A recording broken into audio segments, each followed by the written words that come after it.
Il va falloir qu'on dise, à un moment donné, mesdames, messieurs, que le système de soins français, soi-disant le meilleur système de santé du monde, a bugué, que sur des points essentiels, nous avons été mauvais. Voilà. Je suis désolé, moi j'ai eu au bout de mon micro, dans mes émissions sur BFM, à RMC, des grands professeurs de médecine, des députés, des ministres qui m'ont expliqué que le coronavirus n'était qu'une grippette. Et on était bien après la Chine et bien après le retour d'expérience de la montée en puissance du coronavirus en Italie du Nord. On continuait à nous dire ce n'est qu'une grippette. Bon, je trouve ça, et pas des présidents de clubs de philatélistes. Hein. Je vous parle de professeurs de médecine, virologues, épidémiologistes, microbiologistes, infectiologues, etc. Bon, alors, moi je m'interroge parce que sur la question des masques, qui est quand même une question essentielle, après ce qui s'est passé à Taïwan, après la façon dont les Sud-Coréens ont combattu le coronavirus, après l'exemple incroyable de Hong Kong, on continuait à dire en France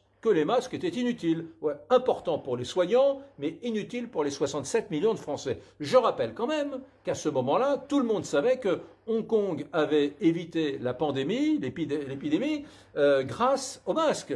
Il n'y a pas de confinement à Hong Kong. À Hong Kong, d'ailleurs, 7,5 millions d'habitants et la plus grosse densité de population du monde. 7,5 millions d'habitants. Quelques morts seulement. On les compte sur les doigts de deux mains, les morts de Hong Kong. Voilà. Donc c'était un exemple extraordinaire. En 2020, on doit se nourrir de ce retour d'expérience. Non, en France, rien. On nous a expliqué que les masques, ça ne servait à rien, mesdames, messieurs. D'ailleurs, au passage, si ça sert à rien, pourquoi est-ce que le gouvernement a commandé 1 milliard de masques que nous allons recevoir d'ici 14 semaines? Je n'en sais rien. Que ferons-nous dans 14 semaines, c'est-à-dire dans plus de 3 mois de tous ces masques?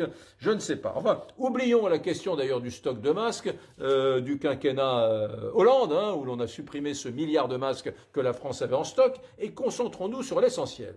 L'essentiel, c'est que le meilleur système de soins du monde, le système français, a totalement oublié de recommander des masques après l'affaire chinoise, donc en décembre, et a totalement oublié de s'intéresser à la question des stocks de masques en France au moment même où l'épidémie explosait en Italie du Nord. Enfin, je suis désolé, Codogno, l'Italie du Nord, c'est à quelques dizaines de kilomètres de la frontière française. Je sais pas, la règle de la proximité aurait pu conduire quelques hauts fonctionnaires à se poser la question, et les stocks de masques en France? Eh bien, il y avait bien en France 4 PME qui fabriquaient des masques chirurgicaux. Le problème, c'est qu'elles en fabriquaient pour des pays étrangers, notamment pour le Royaume d'Angleterre, mais pas pour la France. Donc ça montre vraiment l'impéritie absolue de ce gouvernement. Alors après, bien évidemment, on a vu défiler sur les plateaux de BFM TV, de CNews, d'LCI, d'RMC, on a vu des grands professeurs de médecine et des ministres nous expliquer que, attention, s'il y avait des problèmes en Italie du Nord, c'est parce que les Italiens n'étaient pas bons, leur système de soins n'était pas bon.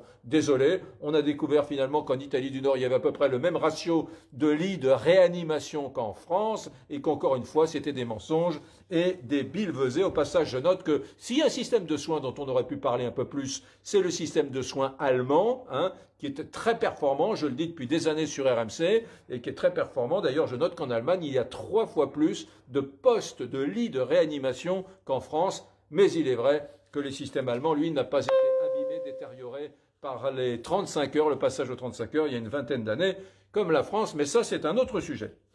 Alors après, quand on parle des tests, on se rend compte que pour les tests, c'est la même chose que pour les masques. On a des autorités françaises qui nous ont expliqué qu'on allait arrêter de se tester, que ça ne servait plus à rien de tester les populations. Il a fallu une recommandation de l'Organisation mondiale de la santé, l'OMS, qui a tapé du poing sur la table et qui a dit on ne combat pas un incendie les yeux masqués. Tester, tester, tester. C'était un peu une recommandation adressée aux Français, bien évidemment. Alors voilà.